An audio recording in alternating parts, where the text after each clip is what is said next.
पता था कि क्या करना चाहिए क्या नहीं करना चाहिए, और मुझे वो अपनी हेल्प करते थे। नीट के एग्जामिनेशन के पैटर्न में भी कम से कम 2 बार तो इस दौरान बदलाव आ ही गया है।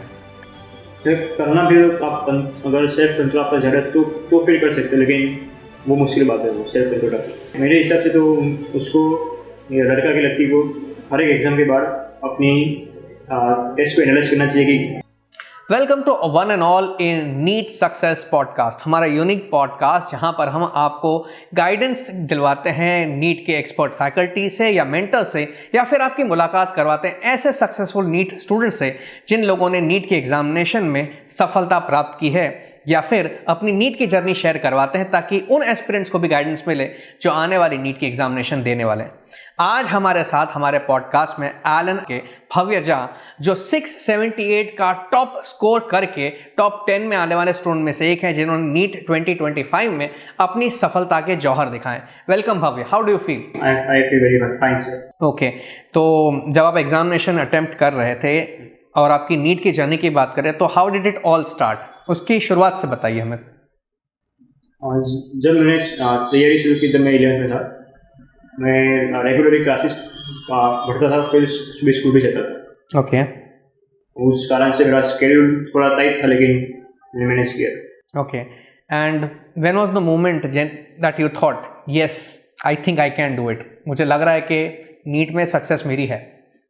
मैंने ऐसा कोई टर्निंग पॉइंट आया नहीं था, क्योंकि मैंने पहले से ही सोचा था कि मैं ये कर पाऊंगा, और मैंने सेल्फ कॉन्फिडेंस ने रखा था। ओके, तो अगर आपकी तरफ से, अगर आपको जो दूसरे नीट एस्पिरेंट्स फिलहाल आपको देख रहे हैं, उनको किसी भी तरह का सजेशन या कोई टिप देनी हो कि जब आप नीट की तैयारी कर रहे हो तो आपको किन किन बातों का डूज एंड डोंट्स हो, तो ऐसे कौन से 2 या 3 डूज और कौन से 2 या 3 डोंट्स होंगे जो उनको फॉलो करने चाहिए और उनसे उनका अच्छा फ़ायदा हो सकता है नीट की प्रिपरेशन में?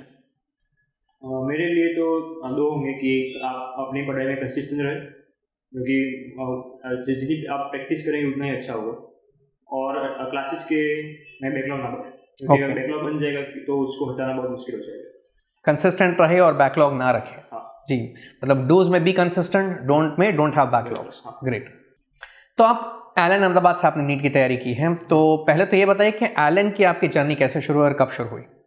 मैं एलन 7th स्टैंडर्ड से हूँ। ओके, मेरे बड़े भैया भी एलन में थे। ओके, और उनके पीछे मैं एलन में आया था, क्योंकि उनका एक्सपीरियंस बहुत अच्छा रहा था। ओके, तो उन्होंने यहाँ से किस चीज़ की तैयारी की थी? उन्होंने भी मेडिकल में ही तैयारी की थी, और अभी वो इंटर्नशिप कर रहे हैं। ओके, तो मतलब आपके बड़े भैया ने एलन से ही नीट की प्रिपरेशन की और आप भी एलन में ही प्रिपरेशन करते हैं। आप 7th स्टैंडर्ड से थे अगर मैं गलत नहीं हूँ तो इस जर्नी के दौरान आपको सबसे बड़ा सपोर्ट कौन सा रहा एलन में और आपकी फैमिली में? सबसे बड़ा तो मेरे बड़े भैया थे, क्योंकि मैं जिस जर्नी में जा रहा हूँ वो पहले से गए थे। उनको पता था कि क्या करना चाहिए क्या नहीं करना चाहिए, और मुझे वो अपनी हेल्प करते थे, और फिर माँ बाप और जो एलन के जो मेंटर्स और फैकल्टी से वो। ओके, तो एक क्वेश्चन समझ में आना चाहिए मुझे कि जब आपकी बात करते हैं कि आपके बड़े भैया ने एलन में पढ़ाई की थी, उनके टाइम में एलन में काफ़ी अलग सिनेरियो होगा, वो आपसे काफ़ी, मेरे ख्याल से 3-4 साल तो बड़े होंगे। 4 साल बड़े, तो 4 साल में काफ़ी बदलाव और तब्दीली आती है, राइट? नीट के एग्जामिनेशन के पैटर्न में भी कम से कम 2 बार तो इस दौरान बदलाव आ ही गया है। तो ऐसा भी हुआ होगा कि भाई आपकी फैमिली में भी शायद डिस्कशन हुआ हो और आपको भी शायद कहीं ना कहीं दूसरे अल्टरनेटिव के बारे में एलन के सिवाय भी शायद कभी सुनने में आया हो वगैरह हो। आपके पेरेंट्स ने, आपके बड़े भैया ने, या फिर आपने एलन ही क्यों चुना? जैसे मैंने बताया कि मेरे बड़े भैया का बहुत अच्छा एक्सपीरियंस रहा था, और मेरे पापा भी वही कहते थे कि जो एलन का कल्चर है, पढ़ाने की स्टाइल है, और जो मंत्र है कि संस्कार से सफलता तक, वो बहुत अच्छा है, और उस वैल्यू से हम आगे बढ़ सकते हैं, इसलिए एलन ही चूज किया। Means you are completely satisfied with Allen. In fact आपके पास रेडीमेड एग्जाम्पल आपके खुद के बड़े भैया थे कि जिनका एक्सपीरियंस ही इतना अच्छा था कि आप कोई दूसरी चीज़ के बारे में सोचने का ख्याल ही नहीं। ग्रेट। ओके भव्य, आपने ओवरऑल एलन का एक्सपीरियंस जो शेयर किया उसमें आपकी तैयारी के बारे में थोड़ी बात करते हैं। आपको एलन में किस किस चीज़ों को, फीचर्स की बात करें कि भाई अगर आपसे, आपके तो बड़े भैया ने अपना एक्सपीरियंस शेयर किया कि नहीं भाई मेरे छोटे भाई के लिए एलन सही है, कल को कोई आपसे सलाह लेना चाहे कि भाई वाई चूज एलन, तो आप अपनी तरफ से कौन से 2 या 3 ऐसे पॉइंट्स बताएंगे जिसकी वजह से आपको लगता है कि Allen is a good place to prepare for NEET examination और कॉम्पिटिटिव एग्जामिनेशन और एज सच? मेरे हिसाब से एलन के पास सबसे अच्छी फैकल्टी एनवायरमेंट है स्टडी करने के लिए, और टेस्ट सीरीज और जो क्वेश्चन बैंक है वो सबसे अच्छी एलन के पास ही है। इसलिए मैं रिकमेंड करूँगा कि जो भी नीट एक्सपीरियंस या जेईई एक्सपीरियंस हो वो एलन में ही आए।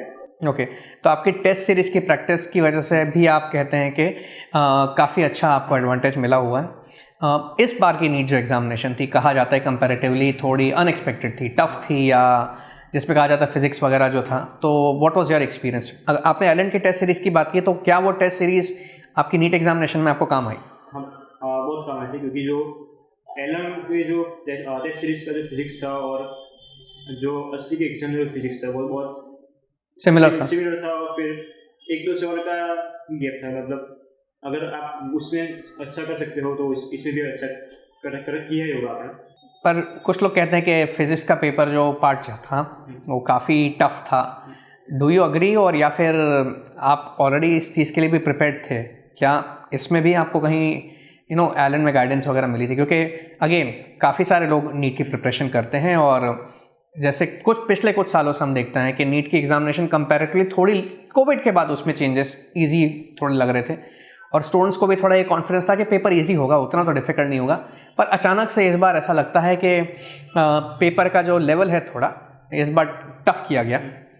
तो how tough was it for you, और was it not, but why? Exam का जो टेंशन होता है उसके वजह से थोड़ा टफ था, लेकिन लेंथी ज़्यादा लगा, क्योंकि लेंथी ज़्यादा लगा। ओके, वो लेंथी ज़्यादा लग रहा था, टफ नहीं लग रहा था। हाँ। तो you are able to cope up with physics? Yes, क्योंकि वो एलन में प्रैक्टिस इतनी हुई थी, इससे मेरे हो गया। ओके, तो अब मैं बात करूँ कि एलन में आपकी प्रैक्टिस हुई थी, तो एलन में भी तो आपने एग्जामिनेशन दी होगी, रियल एग्जामिनेशन और टेस्ट जो आती होगी उसका एक स्ट्रेस भी होता है। Were you having stress during preparation, और अगर होता था कभी कभार आपकी परफॉर्मेंस अप एंड डाउन भी जा सकती है, how did you cope up with that? हाँ, मैं ट्राई करता था कि जितना हो उतना मैं स्ट्रेस कम लूँ, एंग्जाइटी कम रखूँ, लेकिन कुछ बात तो अंदर से वो कंट्रोल नहीं हो सकता है। तो ऐसा कुछ हो तो मैं थोड़े देर के मैं मेडिटेट करता था कि बॉक्स के लिए जाता था। ओके, मतलब आप रिलैक्स करने की कोशिश तो करते थे। Did you try to use cell phone during that time relax होने के लिए या कुछ? नहीं, वैसे तो नहीं, मैं सिर्फ वो एलन की जो ऐप है उसमें क्वेश्चन प्रैक्टिस करता था। ओके, मतलब कोई सोशल मीडिया वगैरह कुछ नहीं? ओके, कई सारे स्टूडेंट ऐसे हैं जो शायद कहेंगे कि हम रिलैक्स होने के लिए थोड़ा बहुत सोशल मीडिया यूज़ कर लेते हैं, या कई बार पेरेंट्स भी कहते हैं कि मोबाइल से दूर रहो, बट स्टूडेंट बोलते हैं कि हमें मोबाइल की ज़रूरत है। तो मोबाइल के यूज़ को लेकर एक बहुत बड़ा डिबेट होते रहता है। तो आपका कहना क्या है कि मोबाइल, एक आप तो खुद बताते हैं कि आप अपने क्वेश्चन वगैरह जो है क्वेश्चन बैंक के लिए एलन ऐप का इस्तेमाल वगैरह करते थे, बट ओवरऑल उसके अलावा कोई दूसरा इस्तेमाल होता था, या करना चाहिए या नहीं करना चाहिए?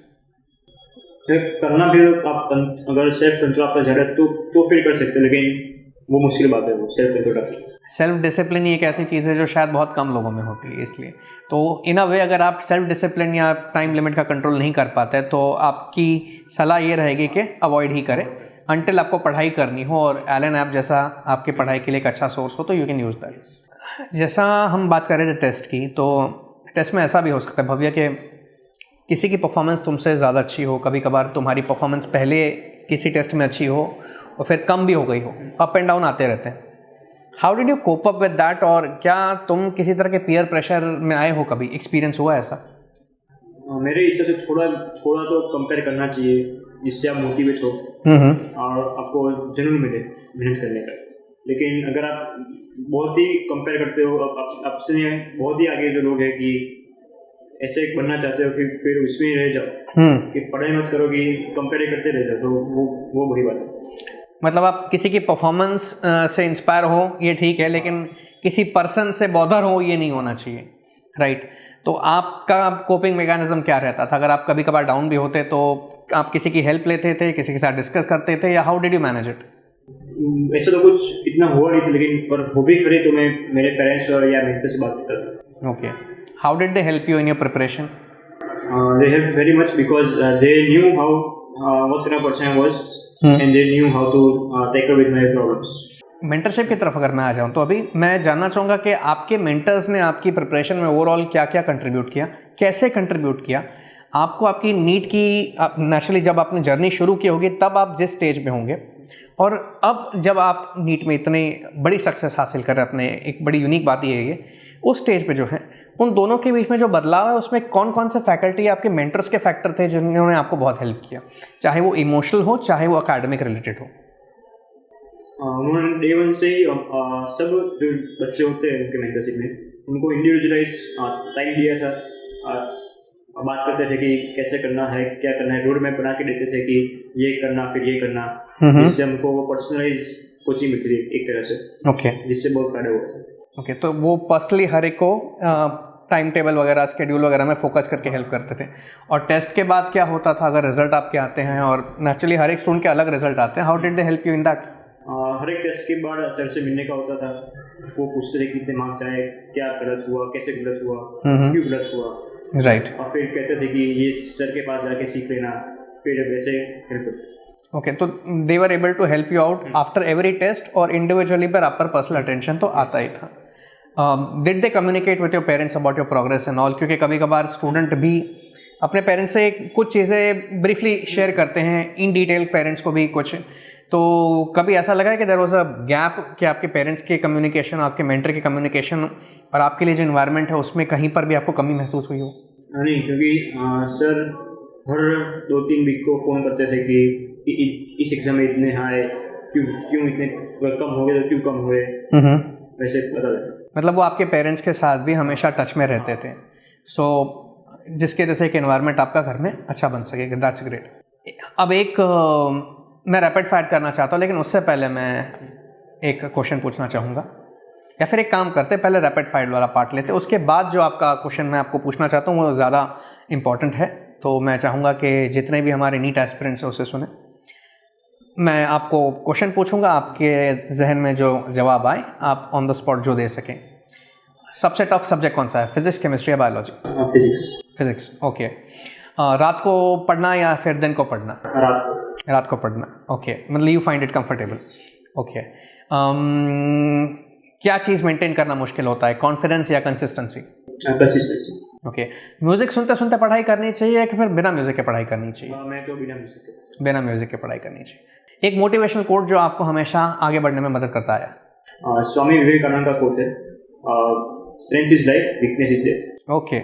अब मेरा आखिरी क्वेश्चन इस पूरे पॉडकास्ट को कंक्लूड करने से पहले, जो भी स्टूडेंट अभी नीट एस्पिरेंट है और वो शायद नीट के लिए प्रैक्टिस में टेस्ट दे रहा होगा, 450 प्लस के आसपास अगर उसके स्कोर आ रहे हैं, 650 प्लस लाने के लिए उसे क्या करना चाहिए कि वो भी भव्य की तरह शायद फ्यूचर में टॉप 10 में आ सके?